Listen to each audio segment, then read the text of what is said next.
Ang Aklat ng Mga Gawa Kabanata 7. Sinabi ng pinakapunong pari, totoo ba ang mga bagay na ito? Sinabi ni Esteban, mga kapatid at mga ama, makinig kayo sa akin, ang Diyos ng kaluwalhatian ay nagpakita sa ating ama na si Abraham noong siya ay nasa Mesopotamia, bago siya nanirahan sa Haran, sinabi niya sa kanya, iwan mo ang iyong lupain at ang iyong mga kamag-anak at pumunta ka sa lupain na ipapakita ko sa iyo. Pagkatapos iniwan niya ang lugar ng mga Koldeo at nanirahan sa Haran, mula doon, matapos mamatay ang kanyang ama, dinala siya ng Diyos sa lupain na ito, kung saan kayo naninirahan ngayon. Wala siyang ibinigay na anuman dito bilang pamana sa kanya, wala, kahit na sapat man lang na paglagyan ng paa. Ngunit siya ay nangako, kahit na wala pang anak si Abraham, na kanyang ibibigay ang lupain bilang pag-aari para sa kanya at sa kanyang magiging kaapo-apuhan na susunod sa kanya. Nakikipag-usap sa kanya ang Diyos ng katulad nito, na ang kanyang kaapo-apuhan ay panandaliang maninirahan sa ibang lupain, at dadalhin sila ng mga naninirahan doon sa pagkaalipin at pakikitunguhan sila ng masama ng 400 taon. At hahatulan ko ang bansa kung saan sila ay magiging alipin, sabi ng Diyos, at pagkatapos lalabas sila at sasambahin ako sa lugar na ito. At ibinigay niya kay Abraham ang tipan ng pagtututli. Kaya si Abraham ang naging ama ni Isaac at tinuli siya sa 8 araw, si Isaac ang naging ama ni Jacob, at si Jacob ang naging ama ng 12 patriyarka. Nainggit kay Jose ang mga patriyarka kaya ibinenta nila siya sa Ehipto, at sinamahan siya ng Diyos, at iniligtas siya mula sa lahat ng kanyang mga pagdurusa, at pinagpala siya ng Diyos ng karunungan sa harap ni Faraon, na hari ng Ehipto. Pagkatapos ginawa siya ng Faraon na gobernador ng Ehipto at ng kanyang buong sambahayan. Ngayon ay nagkaroon ng tagutom sa buong lupain ng Ehipto at Kanaan, at labis na pagdurusa, at walang natagpuang pagkain ang ating mga ninuno. Ngunit nang mabalitaan ni Jacob na mayroong butil sa Ehipto, ipinadala niya ang ating mga ninuno sa unang pagkakataon. Sa ikalawang pagkakataon, ipinakita ni Jose ang kanyang sarili sa kanyang mga kapatid, at ang sambahayan ni Jose ay nakilala ng Faraon. Pinabalik ni Jose ang kanyang mga kapatid upang sabihin kay Jacob na kanyang ama na magtungo sa Ehipto, kasama lahat ng kanilang kamag-anak at 75 tao silang lahat. Kaya bumaba si Jacob sa Ehipto, pagkatapos namatay siya, pati na rin ang ating mga ninuno. Sila ay dinala sa Sikhem at inihimlay sa libingan na binili ni Abraham sa halaga ng pilak mula sa mga anak ni Hamor na taga Sikhem. Habang papalapit ang panahong ipinangako ng Diyos kay Abraham, ang mga tao ay lumago at dumami sa Ehipto, hanggang sa may tumayo na ibang hari sa buong Ehipto, isang hari na hindi alam ang tungkol kay Jose. Siya din ang hari na nanlinlang sa ating mga kababayan at nagmalupit ng labis sa ating mga ninuno, na kinailangan nilang itapon ang kanilang mga sanggol upang makaligtas. Isinilang si Moises ng panahong iyon. Siya ay napakaganda sa harapan ng Diyos at inalagaan ng 3 buwan sa bahay ng kanyang ama. Nang siya ay itinapon, kinuha siya ng anak na babae ng paraon at pinalaki siya na kagaya ng kanyang sariling anak. Naturunan si Moises sa lahat ng kaalaman ng mga taga-Ehipto, at naging makapangyarihan siya sa kanyang mga salita at mga gawa. Ngunit nang siya ay nasa 40 taon na, pumasok sa kanyang puso na bisitahin ang kanyang mga kapatid, ang mga anak ni Israel. Nang makakita siya ng Israelita na inaapi, ipinagtanggol siya ni Moises at pinaghiganti sa pamamagitan ng paghampas sa Ehipsyo, inakala niya na maiintindihan siya ng kanyang mga kapatid na inililigtas sila ng Diyos sa pamamagitan ng kanyang kamay. Ngunit hindi nila naintindihan. Nang sumunod na araw pumunta siya sa ilang mga Israelita habang sila ay nag-aaway, sinubukan niyang pagkasunduin sila. Sinabi niya, "Mga Ginoo, kayo ay magkapatid, bakit kayo nag-aaway?" Ngunit itinulak siya ng lalaking nanakit sa kanyang kapatid at sinabi, "Sino ang naglagay sa iyo upang mamuno at humatol sa amin?"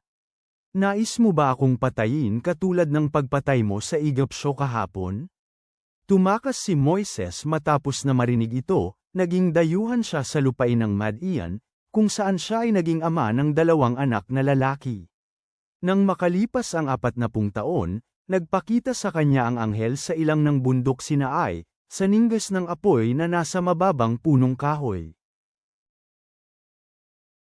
Nang makita ni Moises ang apoy, namangha siya sa kanyang nakita, at habang siya ay papalapit upang tingnan ito, doon ay dumating ang tinig ng Panginoon, na nagsasabing, "Ako ang Diyos ng iyong mga ninuno, ang Diyos ni Abraham, ni Isaac, at ni Jacob."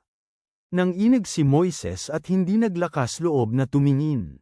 Sinabi ng Panginoon sa kanya, "Alisin mo ang iyong sandalyas, sapagkat ang lugar na iyong kinatatayuan ay banal na dako. Nakita kong tiyak ang pagdurusa ng aking mga tao na nasa Ehipto, aking narinig ang kanilang pagdaing, at bumaba ako upang sila ay iligtas, at ngayon halika, isusyugo kita sa Ehipto." Itong Moises na kanilang tinanggihan, ng kanilang sinabi, "Sino ang naglagay sa iyo na tagapamuno at tagahatol? Siya ang sinugo sa atin ng Diyos upang maging tagapamuno at tagapagligtas."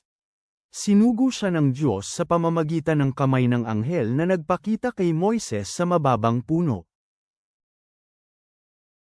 Ginabayan sila ni Moises palabas ng Ehipto, pagkatapos gumawa ng mga himala at tanda sa Ehipto at sa Dagat na Pula at sa ilang sa loob ng 40 taon.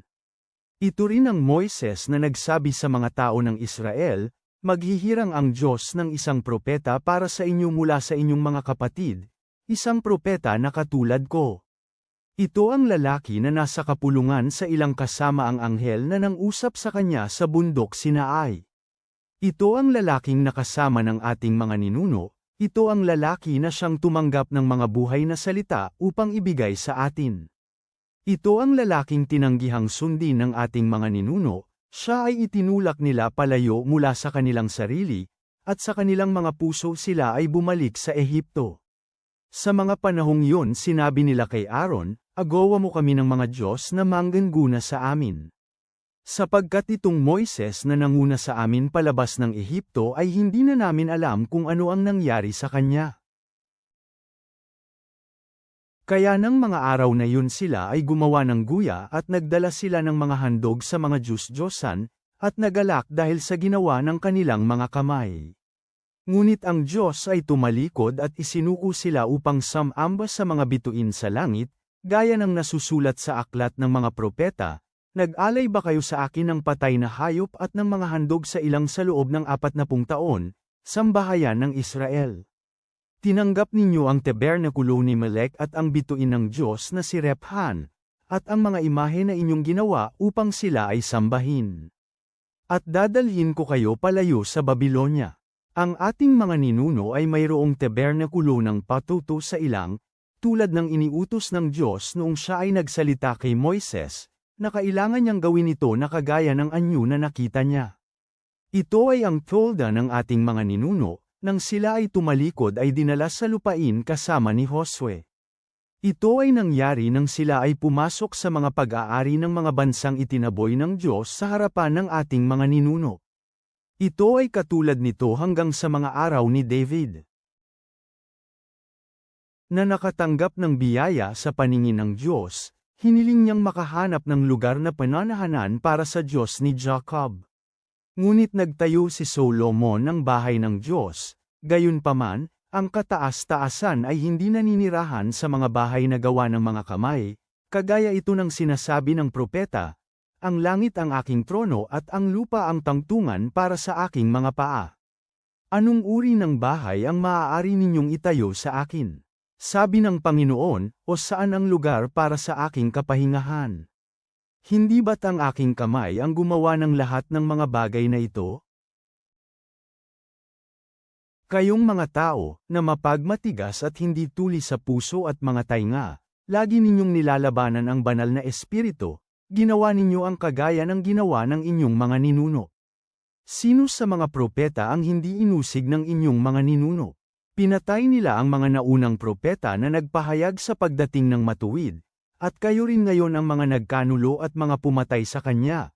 Kayong mga tao na tumanggap ng kautusan na itinatag ng mga anghel, ngunit hindi ninyo ito iningatan.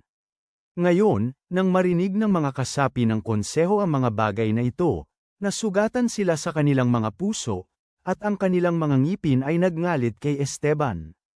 Ngunit siya na puspos ng banal na espiritu ay kusang tumingala sa langit at kanyang nakita ang kaluwalhatian ng Diyos, at nakita niya si Jesus na nakatayo sa kanang kamay ng Diyos. Sinabi ni Esteban, "Tingnan ninyo, nakita ko na binuksan ang kalangitan, at ang anak ng tao ay nakatayo sa kanang kamay ng Diyos." Ngunit ang mga kasapi ng konseho ay sumigaw ng may malakas na boses, at tinakpan ang kanilang mga tainga, at sinunggaban siya. Itinapon siya nila sa labas ng lungsod at siya ay binato, at inilatag ng mga saksi ang kanilang balabal sa paanan ng binatang ang pangalan ay sa ulo.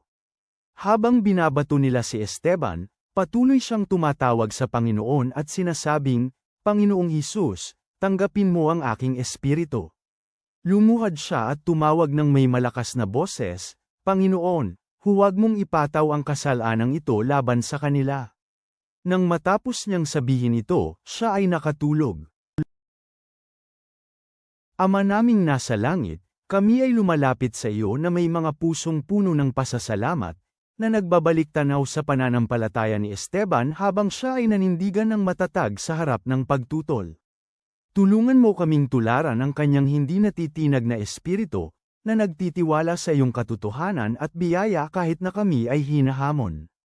Naway buong tapang naming maipahayag ang mensahe ng iyong pag-ibig at kaligtasan, tulad ng ginawa ni Esteban, at tandaan na ikaw ay laging kasama namin. Punuin mo kami ng iyong lakas ng loob at kapayapaan. Amen.